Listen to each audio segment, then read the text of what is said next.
I'm going to walk you through some of the tips you'll want to know when you're working with the green dotted safety zone line and the outside red trim zone.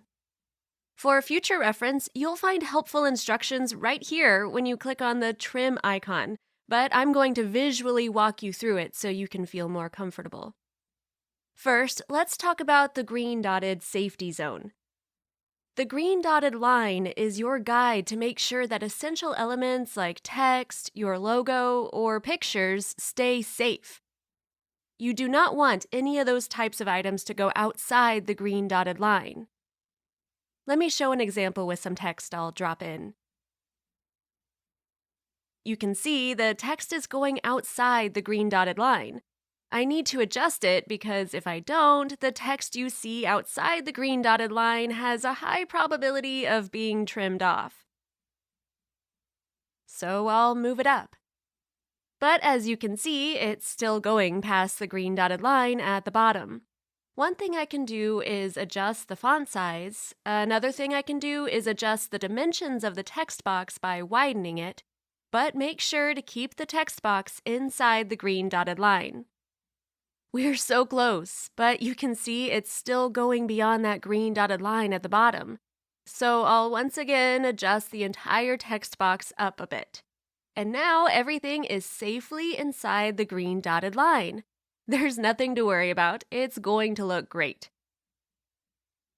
Okay, let's talk about backgrounds and photos.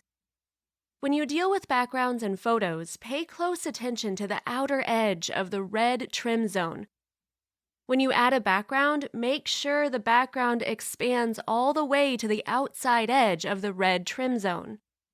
Once it's in place at the top, grab the lower corner and pull it all the way through to the opposite corner outside edge. In this case, I've covered everything up, so now I'll go up here to my layering tool and send it backward. Each click brings more elements to the front. Everything with this card is fantastic. My background bleeds all the way out to the outside edge of my red trim zone. All my text is inside the green dotted line, which is the safe zone, and we're great. Now I'm going to show you one more thing because many people like to use photos. So I'll move this text down here. Then drag this photo up here, and I'll remove the background by clicking the red X in the top right corner. Now let's adjust this image to expand it past the outside edge of the red trim zone. It will bleed off on 3 sides, off the top, off the left, and off the right side of the card. Now watch what happens when I reduce the image size by adjusting the corner of the image in and move the photo right here. What I've basically done is created a white border around the image because I didn't pull it all the way to the outside edge.